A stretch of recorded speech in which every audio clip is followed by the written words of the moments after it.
Hi guys, Andy here. Another head-to-head for you today. On the left we have my Nexus 6P, the Google's 2015 flagship. And on the right, the OnePlus 2, the 2016 flagship killer, apparently.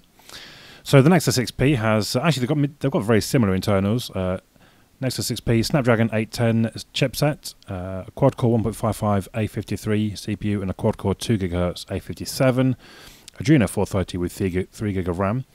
The OnePlus 2, the Snapdragon 810 as well, quad-core 1.56 A53 and a quad-core 1.82 A57, also Adreno 430 and 4 gig of RAM. So might be quite an interesting matchup, very, very similar. The extra gig of RAM on the OnePlus 2 may be interesting to see how that fares.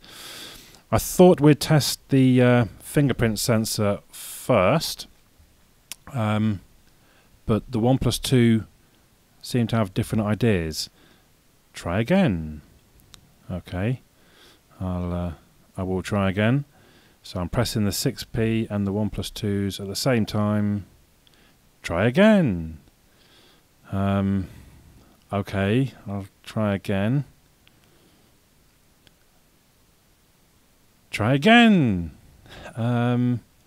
Look, just to show it does work. It worked the second time I tried my thumb. I'm not sure really why. It isn't a good sensor. In fact, both of them failed on that one. Let's try once more. 6P works. So, how many times did I? Oh, and OnePlus 2 finally goes in. To be honest, at this point, I'm giving up. OnePlus 2, you got battered on the fingerprint sensor. There's no two ways about it. Let's go into the Angry Birds opening test. As you may now know, I use Angry Birds 2 for this test. It's a bit more intensive, a bit more of a challenge for devices. I used to use Angry Birds 1, but actually it would open them up in a matter of a few seconds, and you generally wouldn't see a difference from one device to the next. With Angry Birds 2, there's obviously a lot more reading and writing going on in the memory, maybe a bit more processing.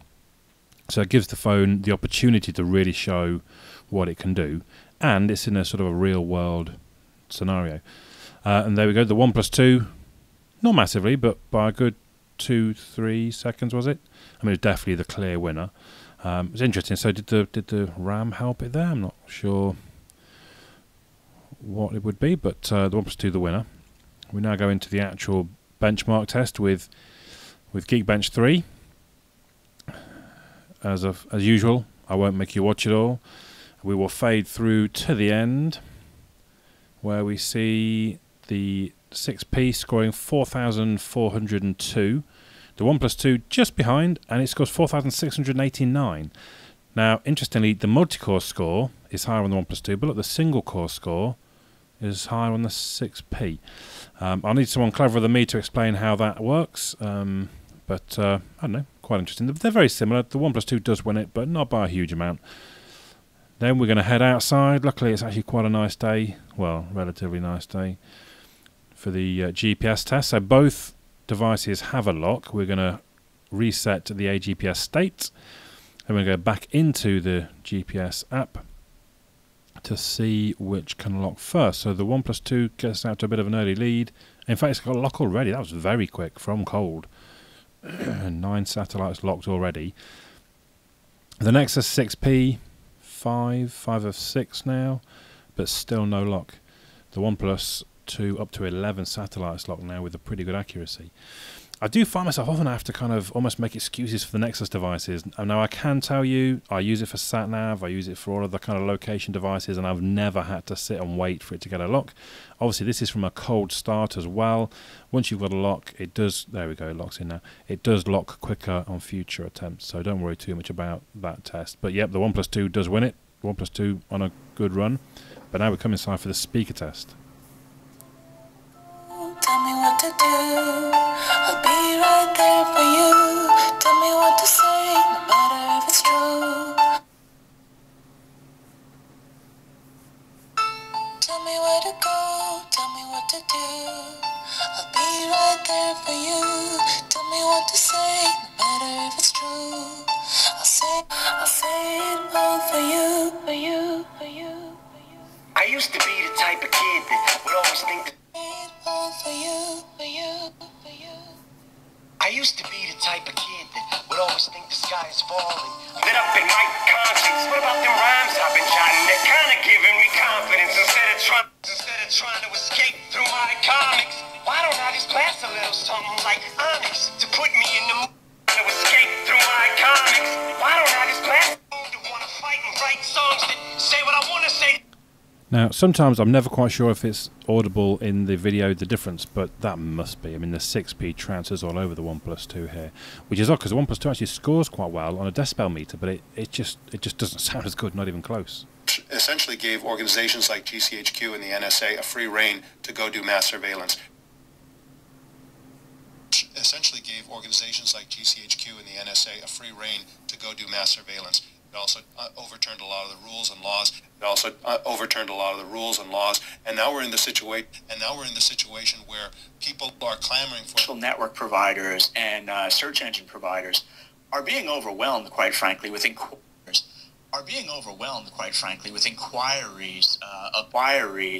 About various use cases.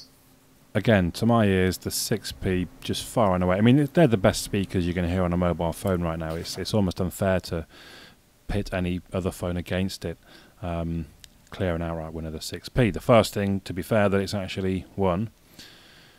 So we'll move on now to the browser test. Starting off with the BBC website. Oh, and the 6p has snuck through on that. So on the other performance tests, it came second place, but on that loading of the BBC website, it was quicker than the OnePlus 2. We'll move on to the second website, which is the NFL.com website. Again, trying to tap them at the same time. They're both on the same Wi-Fi. They're both connected to 5G Wi-Fi.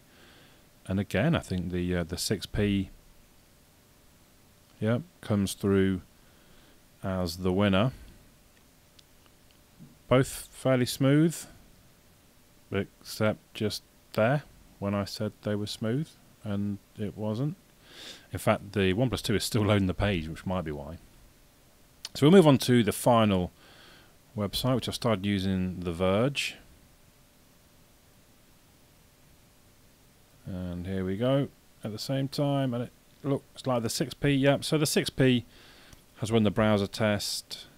Yeah, it's loading the background images quicker, definitely. So, relatively clear victory there in the browser test. I mean, I say relatively. We don't need a slow motion replay, I suppose, is what I'm saying. But actually, in real world times, it's not like if you're on a OnePlus 2, you're going to be sat there going, "Gosh, these bleeding websites aren't loading quick enough," because they load plenty fast enough. It just happens that the 6p loaded them in that a little bit quicker. So there we go. Neither device particularly demanding a top-tier price. The OnePlus 2, I had it shipped to me all in for £300, and the Nexus 6p clocking in at £450. Is it £150 worth of extra performance? Based on this, you'd have to say no. The OnePlus 2 actually does do very well. I've kind of mocked it in the past for its 2016 flagship killer status that they requested, and I mean, obviously this isn't a 2016 flagship, but it has, you could say, it's defeated a 2015 flagship. Whether or not they're actually a better device may be a different matter, but it certainly performs well enough, especially for the price tag that it has hanging on it. Obviously, I'd love to hear your comments. Drop them down below the video there. My name's Andy. I'll catch you all again soon.